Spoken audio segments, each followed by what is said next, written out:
So this is part one in building online courses. There's going to be several short videos. I'm going to keep them to all under 15 minutes. And but they will be broken into different parts. Kind of this first part is an introduction to just online courses and planning out an online course. So this will be probably a good 10, 15 minutes for this video. The second set of videos is going to be longer because those will focus on different aspects of actually building the online course using the LMS to build those elements.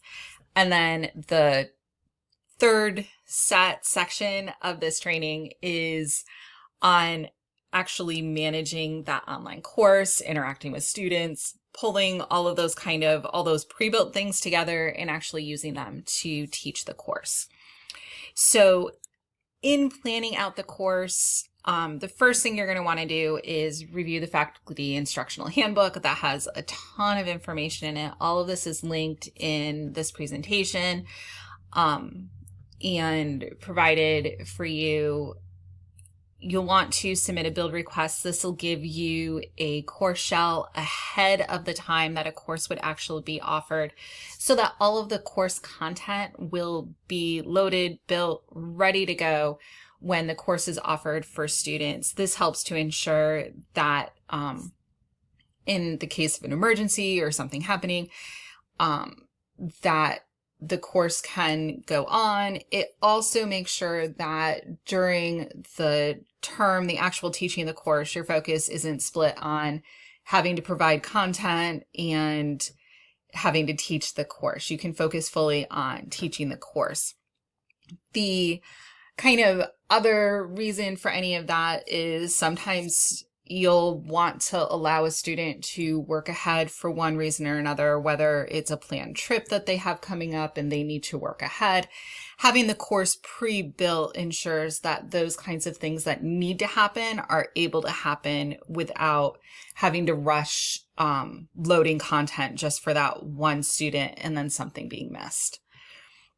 So you can access the course build form. It's been converted from PDF to being an actual Google Doc, so you won't have to fill it out in Adobe Reader. You'll actually be able to just submit the Google Doc, and then that'll be processed, and you'll be able to have your course shell to be able to build the course.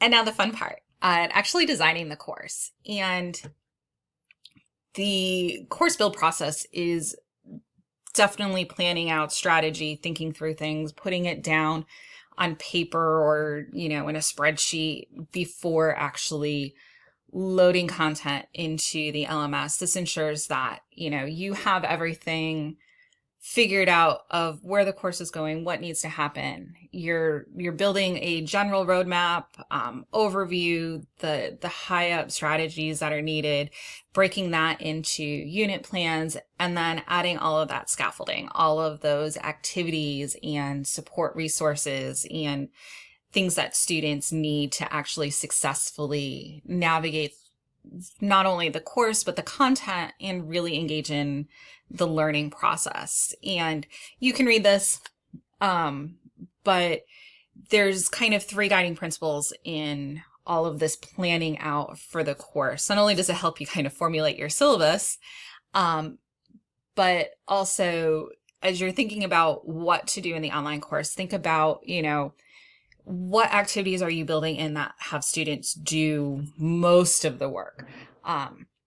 The more time the students are engaged with the content, the more they're going to learn. The more they do with the content, the more they're going to absorb that. And we want them to absorb and learn and engage with the content as much as possible. So think of things that are interactive, those discussions, those times when they can, respond to a video or a lecture, things that, they can do will help them to engage with the content, and then that'll be a more effective learning process. And also, think about ways that then not only having the students be engaged, but also where parts where you're going to be engaged in the content, where you're going to, step in and guide and, give feedback and all of those things, just to help pull the students along, help encourage them to continue on in the course and continue to engage with the content.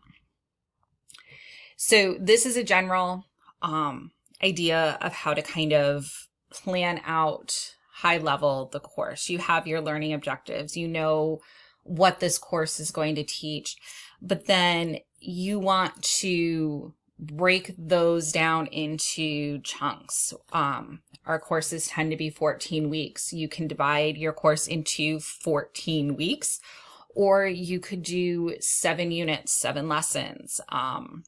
You could do 8 modules. How you want to name them is up to you, how many you want to have. Just know that no matter what, we have our Carnegie Unit calculations. If your class is a 3-credit class and this is a full online class, you want 135 hours of content that students are engaging in, whether that's, videos, readings, case studies, discussions, research, writing. All of those things are in here. You can indicate usage. You can say how many hours you're estimating that the students are going to be doing. So you may have 5 pages that you want them to spend an hour reading. So yes, well, the calculation might not be that's that equivalency of like 5 pages is an hour. But if you want them to spend 10 minutes reading and an hour reflecting, put that into, the time estimate that you're giving the students for how long that's going to take. So you have your activity, the discussion, the assignment, the rationale, how that relates back to those unit learning goals, resources, what text is this coming from? Where's this reading coming from? And then that estimated time to complete is those Carnegie units. How long is this activity going to take? How long are they spending?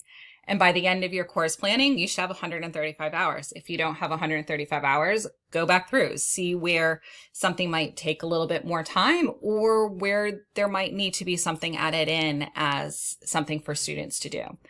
And then also the due date. Make sure that that fits in with your schedule and your calendar as well, because the grading side of it, you want to make sure that you're also giving timely feedback to students so that they are able to get feedback from the assignment that they submitted so that they can apply that feedback to future assignments. And then that posting location and criteria is just basically kind of knowing ahead of time where that's going to be. For the majority of an online class, that's going to be in the learning management system. But there might be a time where you're doing a live meeting towards the end of the term for them to give live presentations. So that might be something like, this location is going to be a Zoom call. So you know that you need to pre-plan to set up that Zoom call or that Google Meet call for students to be in. And then this is just another example of kind of the same kind of thing, a little bit more filled out. A little bit of this is also what can be, this is the similar layout to what's in our syllabus template.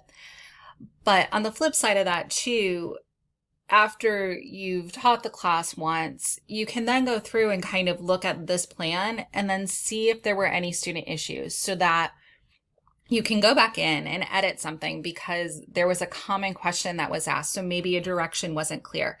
And so you can then look back and assess your course and look at places where it could improve or where something maybe could be added or edited just to minimize any of those student issues. So now that we've gone through all of that planning, you can go through, you can plan it, you can